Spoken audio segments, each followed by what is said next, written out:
世論咧，就因為最近東方攝片嘅猖獗啦，咁但係好多時啲異端咧，或者啲邪教咧，都係喺個末世個觀念上面出咗問題。咁所以我哋今日都希望係了解一下末世論究竟係講緊啲乜嘢。咁其實如果大家要睇咧，就係好多嘅資料嘅。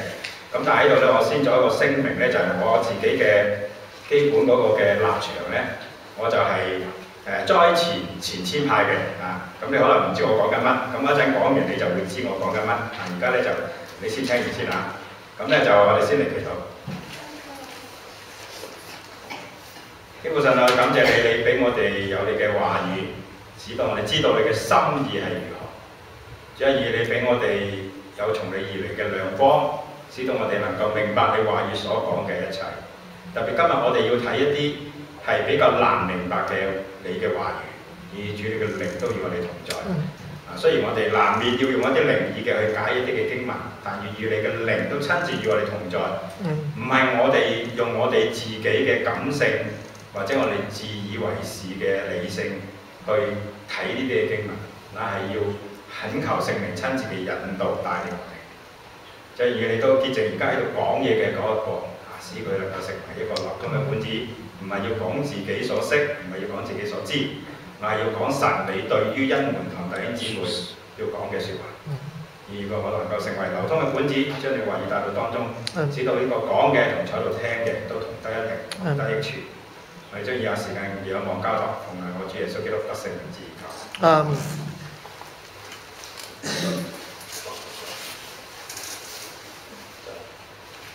就落到去我嗰個嘅講義嗰度，呢度開始。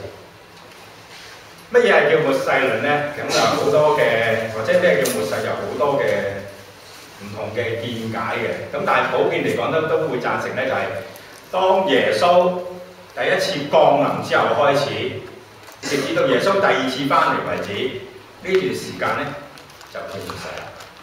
咁即係你而家同我所處嘅時間都係末世。同埋話咁末世都好長喎。咁一陣如果我講到落去千禧年嘅時候，你就會發覺仲長啦嚇。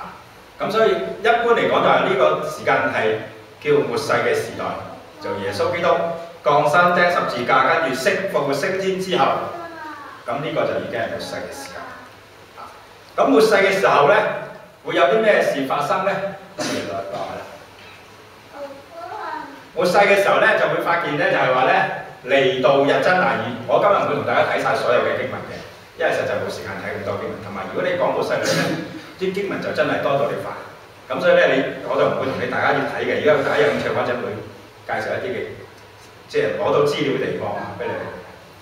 喺呢個提摩太後書3章1至9節咧，就講到咧嗰啲人離經叛道嘅情況，你話係唔係㗎？由耶穌基督釘十字架升天之後，就已經開始末世，已經有人離經叛道，事實。當時嘅諾斯底主義就係啦，咁嗰時好多甚至係親眼見過主耶穌嗰啲嘅，都俾佢迷惑咗佢哋。咁所以點解彼得啊、保羅啊、約翰咁各寫好多個聖經咧，都係講緊呢一樣嘅嘢，對抗緊諾斯底主義。因為嗰個係源自希臘嘅一啲嘅哲學思想，而係喺嗰陣時間嗰個世代係好多人去趨之若鶩嘅，好似而家我哋個世代咁。好多人中意一啲即係奇幻嘅真理啊，或者奇幻嘅思想啊、啲知識啊、啲哲學啊咁。喺嗰陣時都係一樣。咁點解嗰陣時要有尼西亞信經出現，然後會有我哋而家念嘅使徒信經？就係因為呢個原因。因為嗰陣時咧，問一問大家屋企超過2本聖經嘅，請你舉舉手。超過2本，我或者我屋企超過10本聖經。但我話俾你知，喺嗰一個年代。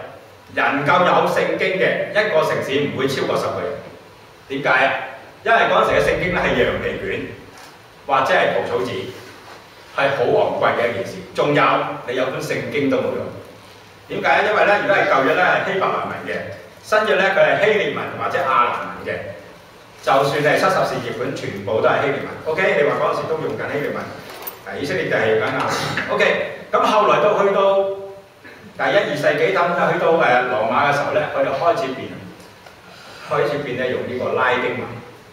有人講嗰陣時唔好話拉丁文、希臘文、亞蘭文、希伯來文，咁有啲係佢哋鄉話，譬如好似猶太人，佢一定識希伯來文啦嚇。問題就係、大部分都係冇乜識丁嘅，可能識講唔識寫，亦都唔識睇。咁所以就算俾本聖經佢都睇唔掂。所以點解要有尼西亞信經？點解跟住又要有使徒信經？就係因為呢個原因，因為唔會每人一本聖經，亦都唔會有人，唔係每一個人都識得睇聖經。佢哋要聽聖經咧，就唯有嗰陣時嘅神父或者教父或者嗰啲傳道嘅嗰啲聖職，佢哋會講俾你知，讀俾你聽，但你都唔知讀緊乜，跟住佢就解釋俾你聽我讀緊啲乜，可能用翻你嘅鄉話話俾你知。譬如如果今日我係一個外國嚟嘅宣教士，我喺度講緊英文嘅時候，咁我就需要將佢翻為國語或者廣東話，咁讓大家先明白個情況會係咁樣。咁所以嗰陣時冇乜人係有呢個聖經嘅，所以佢哋會用信經，係咁念，俾佢哋有個基本嘅觀念。嗱，呢個就係嗰陣時已經有離經叛道嘅情形出現，所以又要有出現啲信經。如果你要睇咧，咁就你睇教會歷史裏面咧譬如加法多家嘅三傑咧係主力，同埋亞他拿修咧係主力，係抗衡呢個嘅